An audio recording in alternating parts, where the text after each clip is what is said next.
Vamos abrir a palavra do Senhor. 1 João, capítulo 4, versículos 1 a 6. A palavra de Deus diz assim: Amados, não deis crédito a qualquer espírito, antes, provai os espíritos se procedem de Deus, porque muitos falsos profetas têm saído pelo mundo fora. Nisto reconheceis o Espírito de Deus. Todo espírito que confessa que Jesus Cristo veio em carne é de Deus. E todo espírito que não confessa Jesus não procede de Deus, pelo contrário. Este é o espírito do anticristo, a respeito do qual tendes ouvido que vem e presentemente já está no mundo. Filhinhos, vós sois de Deus e tendes vencido os falsos profetas, porque maior é aquele que está em vós do que aquele que está no mundo. Eles procedem do mundo, por essa razão falam da parte do mundo, e o mundo os ouve. Nós somos de Deus. Aquele que conhece a Deus nos ouve. Aquele que não é da parte de Deus não nos ouve. Nisto reconhecemos o espírito da verdade e o espírito do erro. Você pode ler comigo, juntos em uma só voz, o versículo de número 4? Vamos juntos? Filhinhos, vós sois de Deus e tendes vencido os falsos profetas, porque maior é aquele que está em vós do que aquele que está no mundo. Vamos fechar os nossos olhos, vamos orar uma vez mais ao Senhor. Deus, nós te rogamos agora que o Senhor possa falar ao nosso coração, nos instruir, ó Deus, por tua palavra, nos dar a direção correta, Deus, a seguir a partir da revelação perfeita do Senhor que nós temos diante de nós. E nós te rogamos, ó Deus, que nós, que aqui viemos ouvir a tua voz, possamos nessa noite ouvir o Senhor a nos falar pela tua palavra e sermos convencidos pela tua palavra, convencidos pela tua verdade. Ó Deus, fala conosco, instrua-nos, ó Deus, nós te rogamos por isso, em nome de Jesus. Nós que viemos te ouvir, nós te pedimos, Pai, fala conosco nessa noite, em nome de Jesus. Amém. Irmãos, nós temos vivido num tempo que nós poderíamos descrever como o tempo da ditadura da tolerância. Hoje pela manhã nós tivemos uma aula na classe que se reúne neste templo e foi de alguma forma também o nosso tema. Nós vivemos na ditadura da tolerância. A ditadura da tolerância porque no nosso tempo você e eu somos como que obrigados a sermos tolerantes com tudo aquilo que é dito pelos homens. Parece que em nossa geração você não pode ter razão de nada. Verdades absolutas não podem existir de modo nenhum, porque isso seria um enorme preconceito da sua parte. Isso seria um fundamentalismo da sua parte. A sensação que nós temos é de que quando nós estamos em alguns círculos de conversa, tudo vai bem e muito bem, até que alguém diga que aquilo que crê, que aquilo que eu creio é a verdade. E essa é uma verdade absoluta. Se você arroga para si, se você decide dizer que o Deus em que você crê, que a palavra que você tem como verdade é uma verdade absoluta, pronto. Então, nesse exato momento, você começou a ganhar várias inimizades. Porque a ditadura da tolerância, a ditadura do politicamente correto, nos impede de crermos em verdades absolutas. Ou pelo menos tenta fazer com que nós não creiamos.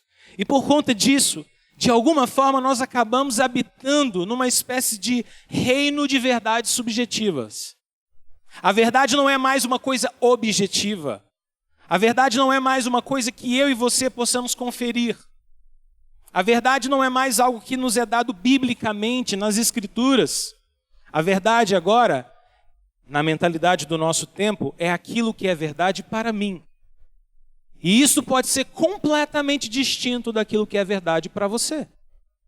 Então, muitas das vezes, nós estamos conversando com pessoas, falando sobre certo e errado, falando sobre verdades, falando sobre coisas da vida, talvez sobre política, talvez sobre a relação entre política e cristianismo, ou qualquer outro assunto dessa espécie. E no meio de uma discussão, alguém logo saca, tira do bolso a seguinte afirmação: isso é verdade para você. Se você pensa assim, ótimo, eu não penso dessa forma, eu penso diferente, e isso que importa. É uma espécie de reino de verdades subjetivas. E a impressão que eu tenho é que nós estamos fazendo nascer, ou estamos vendo nascer no nosso tempo, o que a gente poderia descrever como o cristianismo da opinião. Ou o cristianismo de opinião. Porque o cristianismo que nós encontramos muitas pessoas defendendo à torta e direita em todas as nossas conversas por aí, é um cristianismo que não tem embasamento bíblico. É um cristianismo que não foi revelado por Deus. É um cristianismo que não tem sobrenaturalidade. Não existe revelação do céu para nós. É um cristianismo de opinião. É aquilo que eu entendo que Cristo é. É aquilo que eu entendo sobre Jesus, sobre quem Jesus é, sobre o que Jesus fez. É um cristianismo que não pode ser julgado por ninguém, nem mesmo pelas Escrituras, nem mesmo por Deus. Porque se é o meu cristianismo, ponto final. Não tem mais discussão. É assim que eu creio, esse é o meu cristianismo e ninguém mais pode questionar o meu cristianismo. De alguma forma, parece que esse é o sintoma do nosso tempo, um cristianismo de opinião. E por conta disso, a igreja evangélica, o povo de Deus tem aprendido a não discernir mais a verdade no meio da mentira, ou a mentira que se fantasia às vezes de verdade.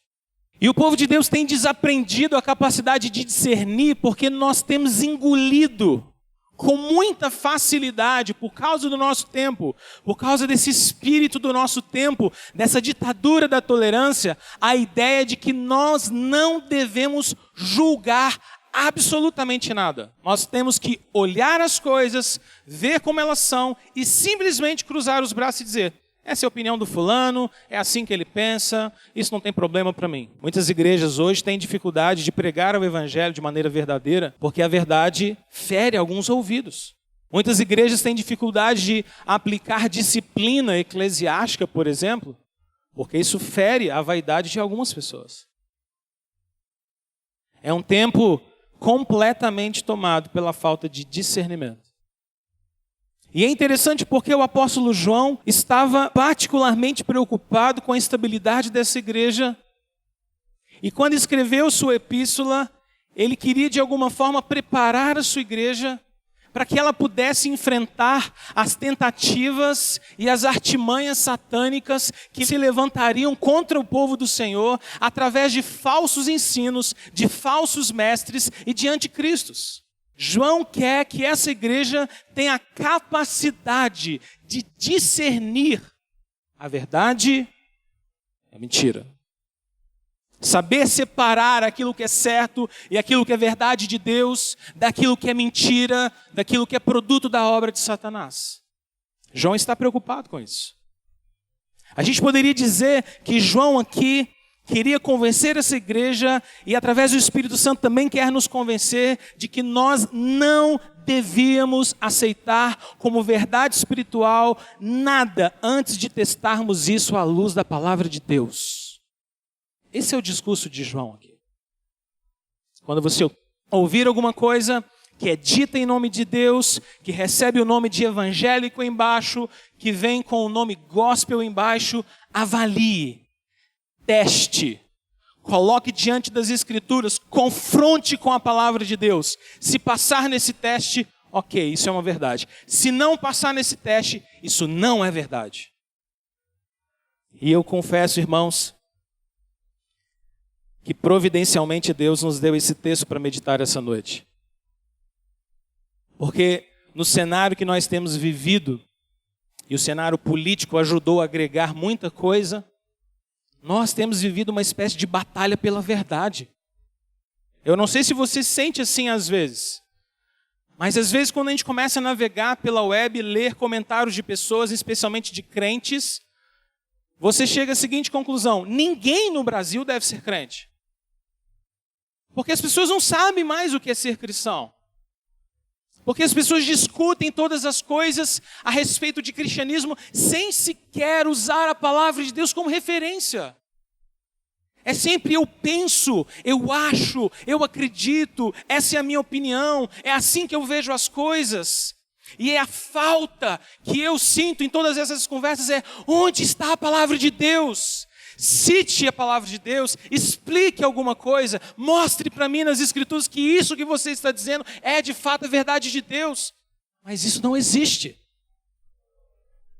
E aí o que sobra no lugar são acusações dos próprios crentes, dizendo: fulano não é crente, fulano não é crente, fulano não é crente, fulano não é crente.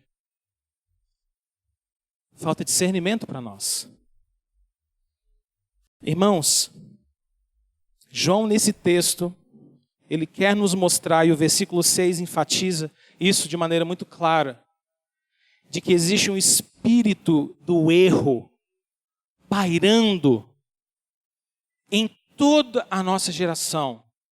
E o espírito do erro pode, inclusive, às vezes, se infiltrar no meio do povo de Deus. E o espírito do erro aqui não é um anjo especial, não é um demônio responsável pelos erros especificamente, não.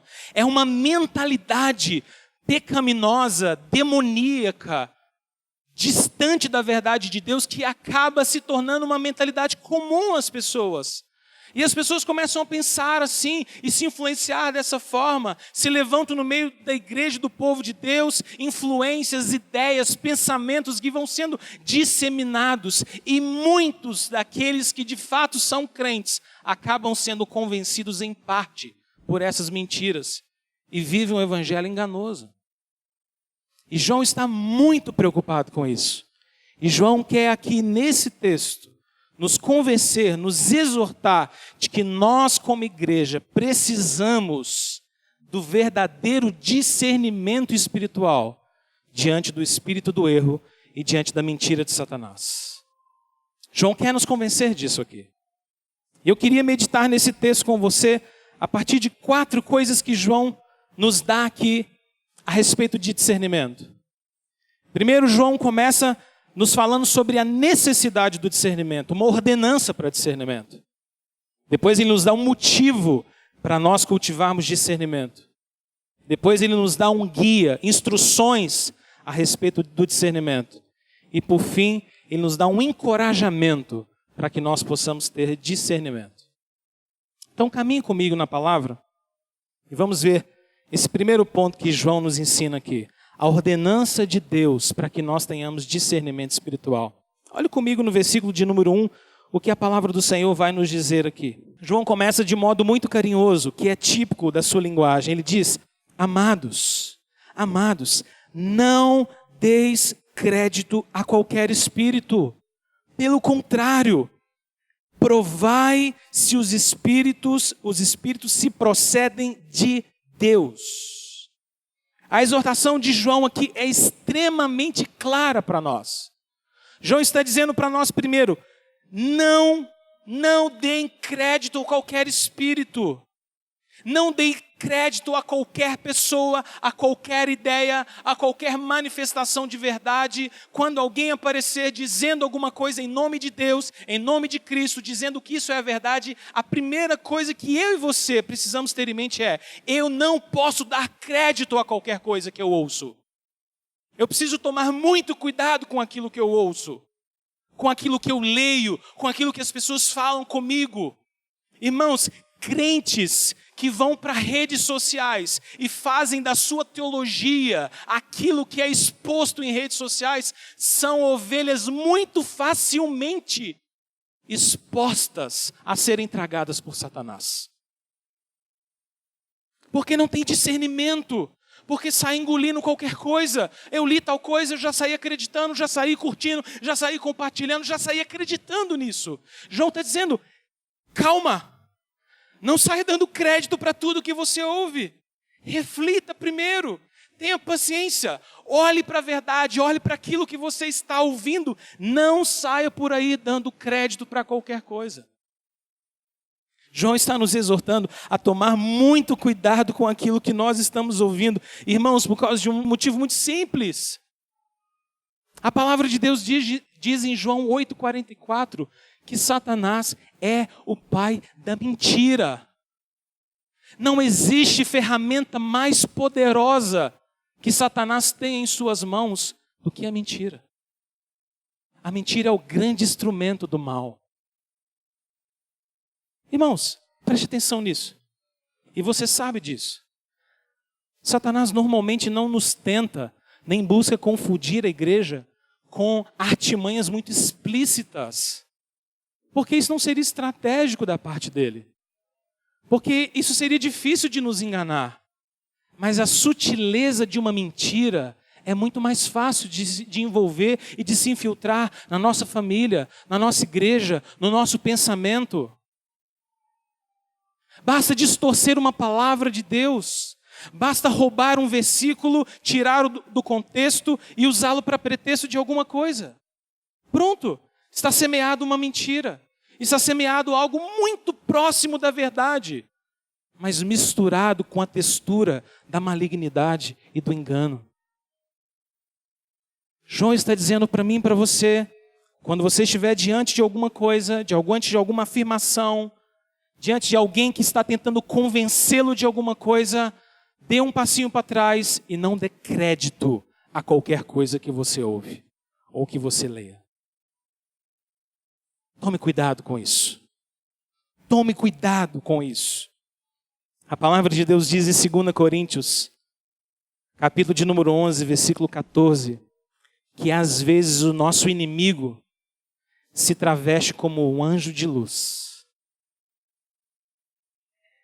E os seus ministros são ministros que pregam e que ensinam a verdade de Deus, mas uma verdade que de fato não é verdade.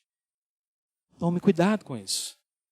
Não saia dando crédito para qualquer coisa. E exatamente por isso João diz, não dê crédito, e além de não dar crédito, prove. Teste. A ideia de provar aqui é a ideia de colocar isso em xeque. É dizer, eu vou testar se isso que você está me dizendo é verdade. Eu vou confrontar isso que você está me dizendo com a verdade da palavra de Deus. Se isso não tiver harmonia com a verdade de Deus, eu não creio nisso. Eu rejeito isso completamente. E eu digo que não creio, e eu digo que você está errado, porque isso não tem nenhuma harmonia com a palavra de Deus. Irmãos, nós precisamos voltar a ser, e João quer isso de nós, como aqueles crentes que ao ouvir qualquer pessoa dizendo qualquer coisa para nós, que soe aos nossos ouvidos, é o nosso discernimento espiritual, de que isso não faz muito sentido, de que isso não está em harmonia com a palavra de Deus. Espera lá, deixa eu conferir na palavra de Deus, deixa eu ver se isso é verdade primeiro, para depois a gente voltar a conversar. Nós não podemos ser tão apressados com a verdade. João quer lembrar a mim, quer lembrar a você, que nós precisamos ter cuidado com aquilo que nos é ensinado, porque muitas das vezes nós vamos ser envolvidos pela mentira de Satanás, sem nem mesmo percebermos. Você se lembra, por exemplo, do que Satanás faz com Eva no jardim? Aquela é a primeira mentira, e é também o primeiro pecado. Satanás não chega para Eva naquele jardim e diz algo do tipo, Eva, olha só, eu tenho um negócio muito especial para você, muito melhor do que isso. Esquece Deus, esse Deus é feio, esse Deus é isso. Não. Discurso da serpente naquele jardim é muito mais sutil. A primeira coisa que a serpente faz naquele jardim é misturar a verdade com uma pitada de mentira.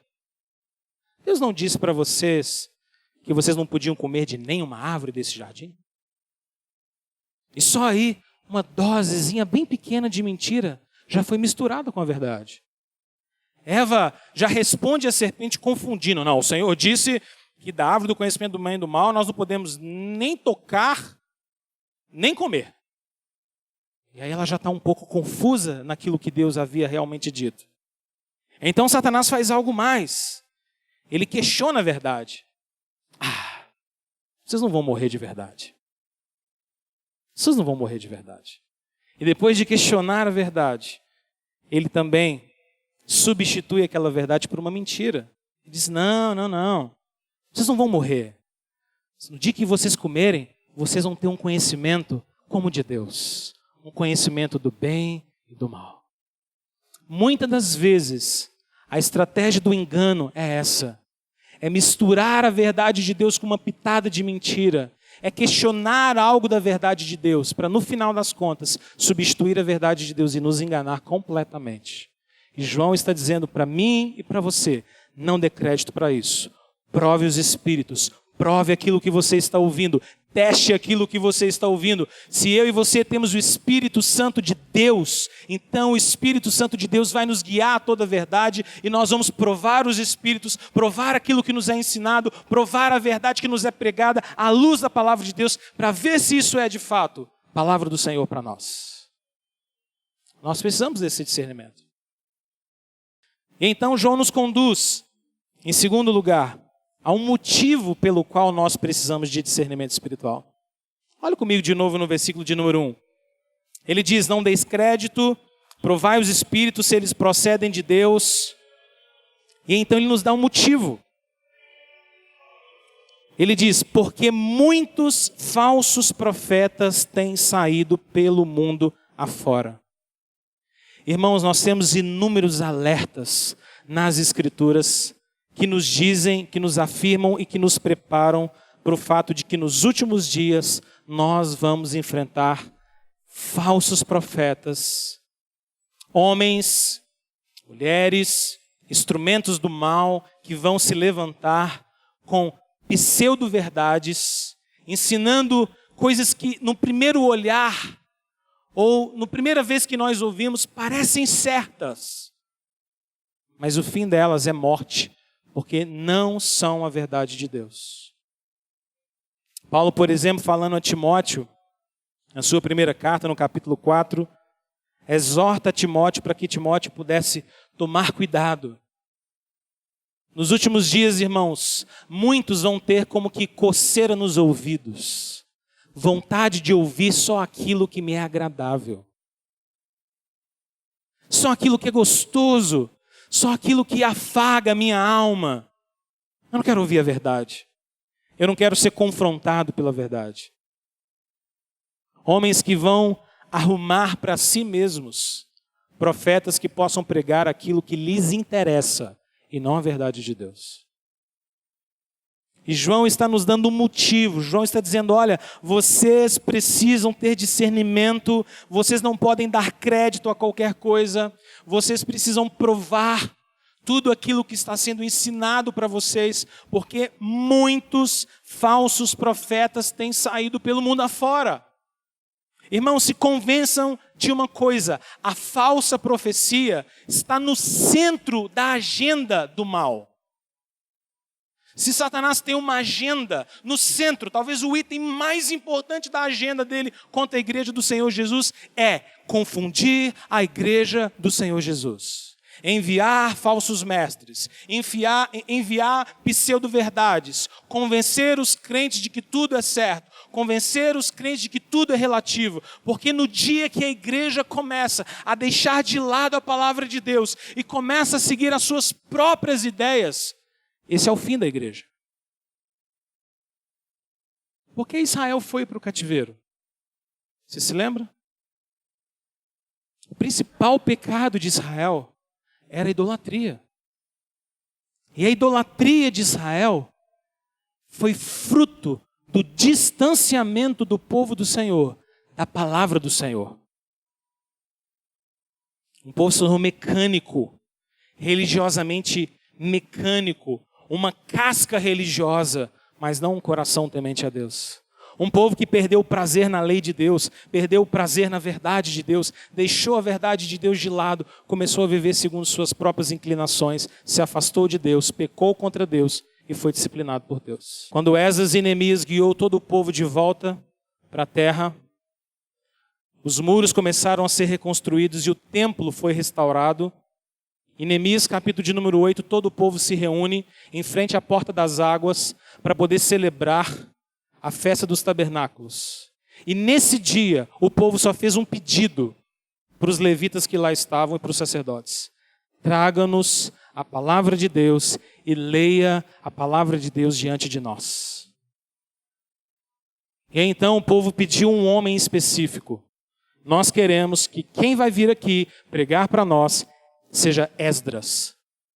Não podia ser Neemias, não podia ser nenhum dos outros levitas que estavam no púlpito, tinha que ser Esdras. Mas por que tinha que ser Esdras? Quando você abre o livro de Esdras, você descobre, a palavra de Deus diz que Esdras havia colocado firmemente no seu coração a convicção de estudar a palavra de Deus, de cumprir a palavra de Deus e de ensinar a palavra de Deus. Ele era o homem certo para o momento certo, porque ele amava a palavra de Deus e o que o povo mais precisava era a palavra de Deus. Irmãos, eu entendo que o que nós continuamos, hoje ainda, mais a necessitar no nosso meio como igreja, é da palavra de Deus. Porque sem a palavra, o espírito do engano nos envolve muito facilmente. Sem a palavra, nós somos petisco para o mal. Sem a palavra, nós somos como meninos agitados de um lado por outro, sendo tomados, envolvidos por todo o vento de doutrina. Sem a palavra de Deus, nós somos massa de manobra. Sem a palavra de Deus, nós somos enganados pelas trevas. Sem a palavra de Deus, nós não temos sustento diante das tribulações. Sem a palavra de Deus, nós não temos intimidade com Deus verdadeira. Sem a palavra de Deus, nossa espiritualidade é morta. Nós somos o povo do livro. Nós somos o povo da palavra, e esse mundo está cheio de mentira, de falsos mestres, de falsos profetas, e a palavra de Deus está ensinando a mim e a você, aprenda a discernir. Irmãos, nós não podemos ligar nosso aparelho de TV e sair pulando de canal em canal, com vários homens ou mulheres nos ensinando, e simplesmente tragar essas verdades, sem nenhum critério. Nós não podemos assistir um dia inteiro um canal católico, adventista, ou um canal neopentecostal, e no final do dia dizer, para mim parece tudo certo. Onde está o nosso discernimento? A nossa capacidade de dizer, isso é errado, isso não é certo, isso não é bíblico. Se nós sucumbirmos debaixo da ditadura da tolerância, nós vamos ser envolvidos pela mesma fala que nós ouvimos os crentes e muitos crentes dizendo aqui e acolá. Não tem nada a ver. Cada um tem sua verdade. Deixa isso para lá. O importante é termos amor no coração. Nós servimos ao mesmo Deus. Jesus é amor. Não são frases assim que a gente ouve? Bonitas, né? Mas incompletas.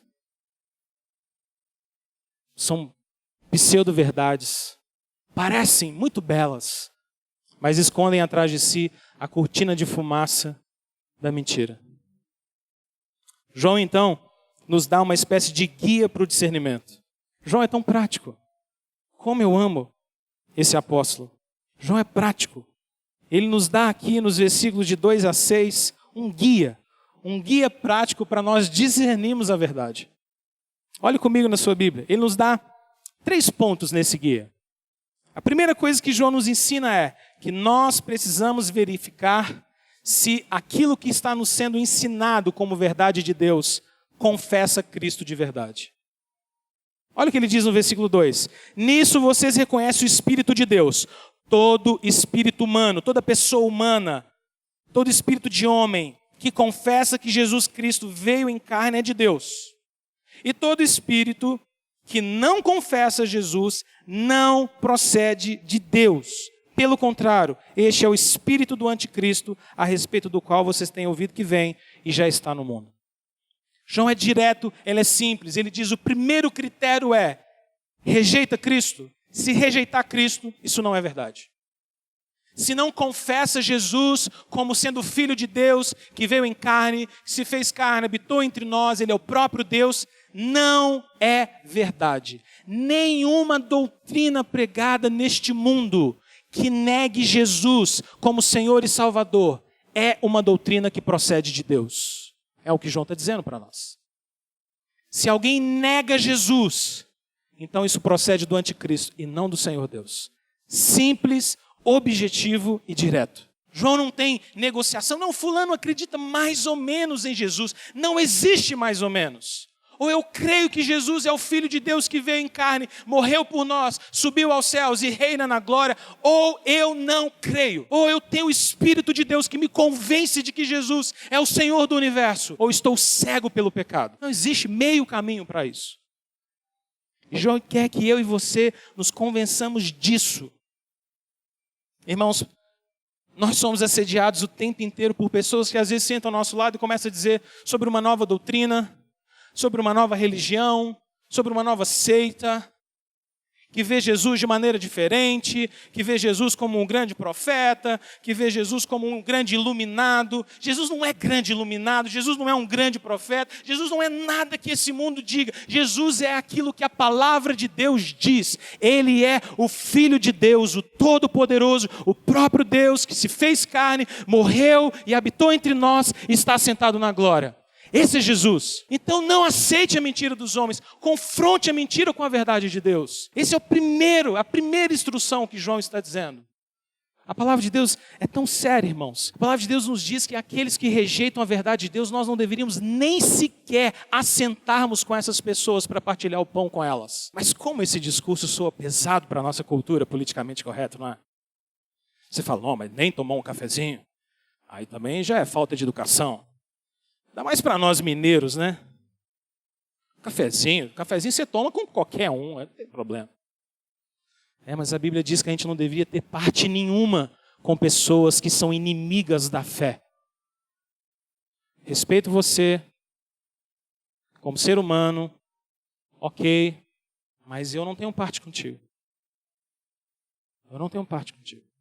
Com inimigos da verdade, nós não podemos nos colocar como ovelhas indefesas, mas precisamos agir como povo de Deus, capaz de discernir o erro e rejeitar do nosso meio toda mentira. Um dos papéis de um pastor é apacentar o seu rebanho. O outro papel que pastores têm é espantar os lobos. A igreja tem esse duplo papel: cuidar de ovelhas, mas fazer com que os lobos fujam do nosso meio.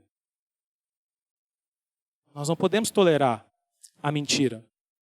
Segundo, instrução que ele nos dá nesse guia de discernimento espiritual.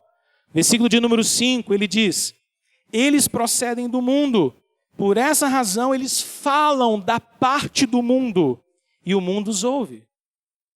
A primeira instrução é: se negar Jesus, não procede de Deus. A segunda instrução que João nos dá é: se tornou amigo do mundo, não procede de Deus.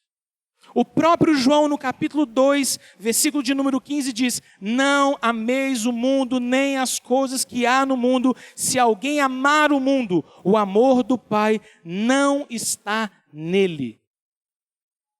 Você quer saber se uma profecia, se um pensamento, se uma ideia, se uma influência procede de Deus ou não? Veja se ela está regada de mundanismo. Se ela estiver regada de mundanismo, isso não procede de Deus.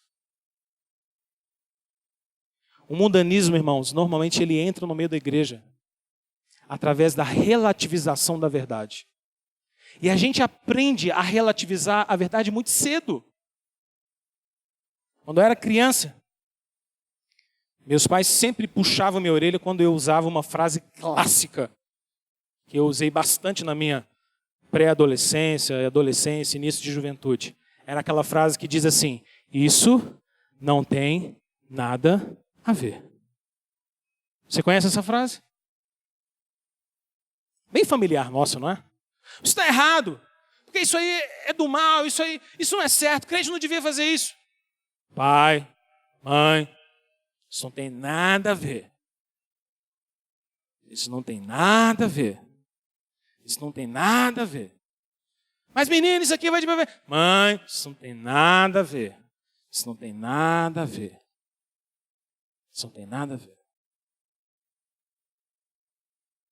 O menino começa a ir para a rua. A maior parte dos seus amigos são amigos incrédulos.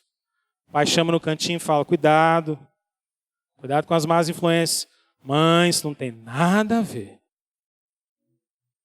Daqui a pouco ele chega em casa com a roupa um pouco fedida, cheirando um pouco a cigarro, um pouco a bebida.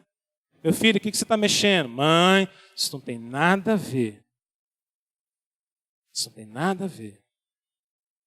Daqui a pouco ele não volta mais. Porque no final das contas tinha tudo a ver. O mundanismo entra no meio da igreja quando a gente para de dizer que o errado é errado e a gente começa a falar que o errado, na verdade, pode ser certo. Irmãos, tem muitos pais, e aqui é meu clamor para você que é pai, que acha que os seus filhos terem experiências sexuais antes do casamento é bom. Eles acham que isso é bom. É bom para experimentar. Tem que experimentar. Alguns pais, por exemplo, acham que é sinônimo de masculinidade os meninos terem experiências sexuais antes do casamento. Isso é bom. Esse menino é macho mesmo. Não, irmão, isso não é bom. Isso não é bom. Isso é mal. Isso é muito mal. Muitos pais acham, e muitos irmãos acham, que seus filhos saírem na madrugada para ir numa festinha, voltar tarde da madrugada, 3, 4 horas da manhã, levemente embriagados, faz parte da adolescência. Não, irmão, não faz parte da adolescência. Não da adolescência de um filho de Deus.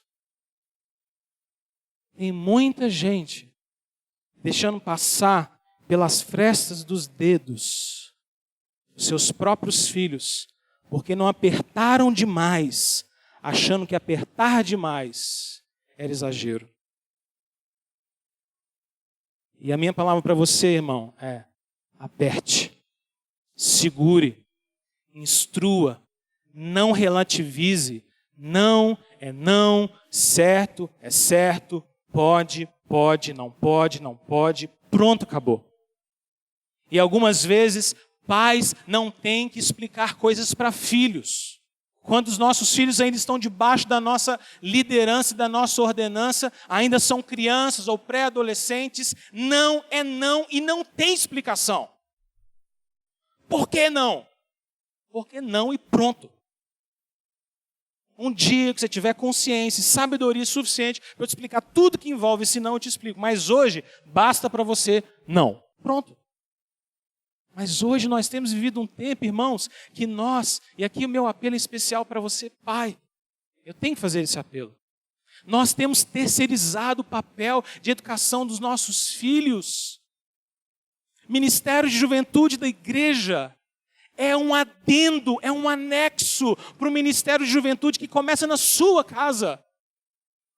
O Ministério de Juventude na sua casa dura segunda, terça, quarta, quinta, sexta, sábado, domingo. O da igreja é só sábado, é só domingo de manhã, é só de vez em quando, é só um acampamento. Nós precisamos proteger e guardar nossos filhos da verdade, livrando-os do mundanismo, da influência do mundo, porque senão nós vamos perder esses meninos.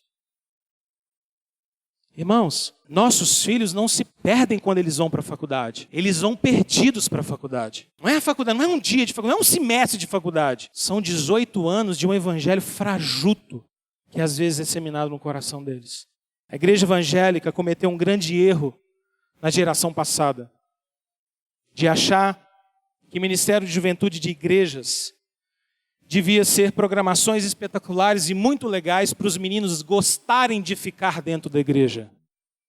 O problema é que muitos meninos gostam de ficar dentro da igreja, mas não gostam de Jesus.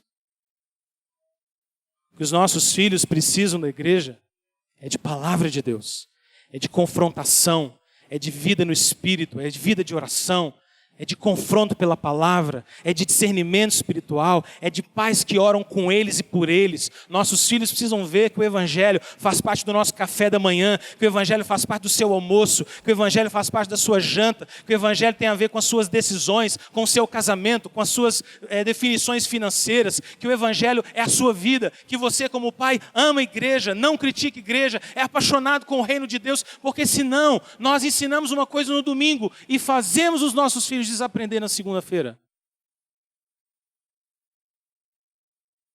Sabe o que mais faz com que um coração de um jovem se firme na palavra de Deus? É o testemunho de vida santa dos seus pais.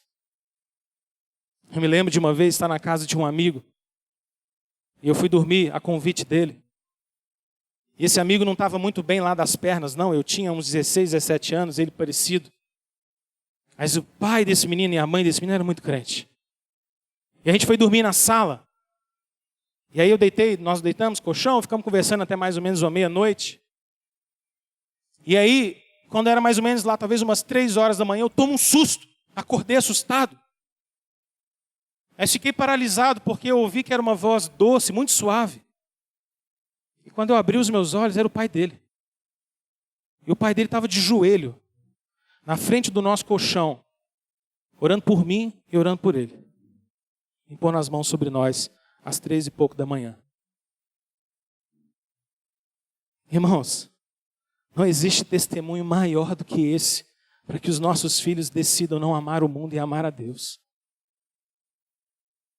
Como nós precisamos pedir para que o Senhor comece a nos acordar de madrugada para orar para os nossos filhos. Que Deus possa te incomodar, irmão, para o mundanismo não entrar no nosso meio. Porque o mundanismo destrói nossas famílias. O mundanismo destrói os nossos filhos. Não tem acampamento que aguente. Não tem programação de jovens que aguente. Se nós, como pais, deixamos o mundanismo entrar sorrateiramente pela porta da nossa casa.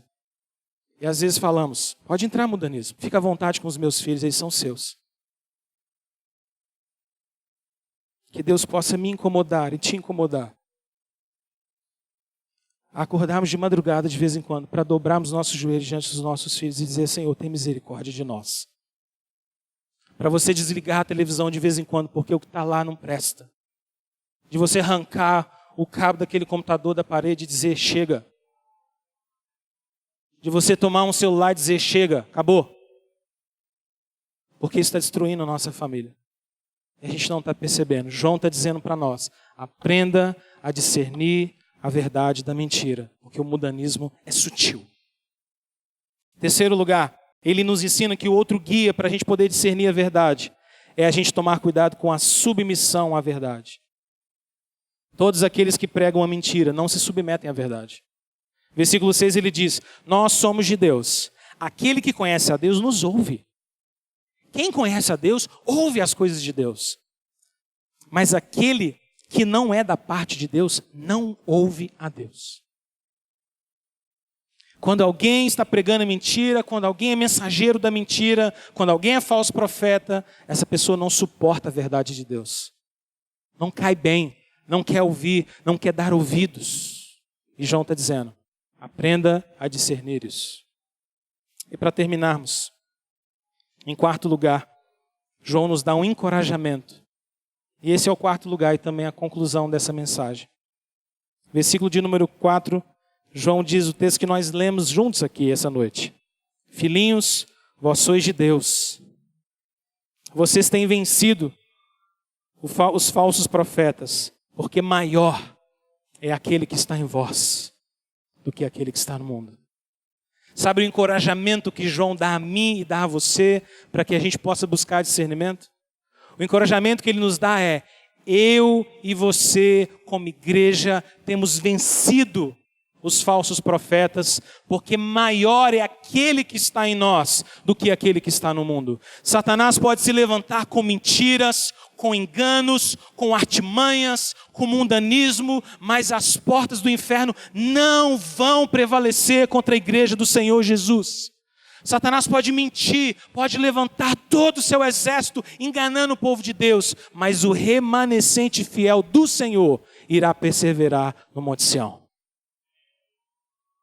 Essa é a garantia que nós temos. O Espírito de Deus habita em nós. Nós temos a unção do alto. E Jesus nos diz em João 16:13, que quando o Espírito da verdade viesse, o Espírito da verdade nos guiaria. Eu e você temos o Espírito da verdade em nós. Então não se deixe enganar.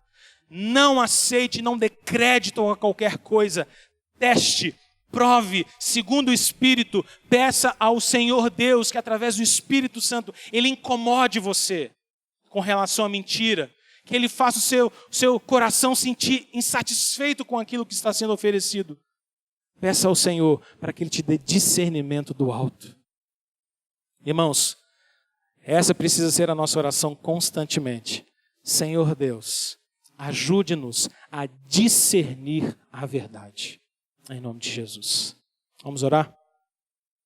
Quero convidar você, fechando os seus olhos, fizesse dessa a sua oração agora. E eu queria te incentivar a fazer uma oração muito pessoal, muito particular.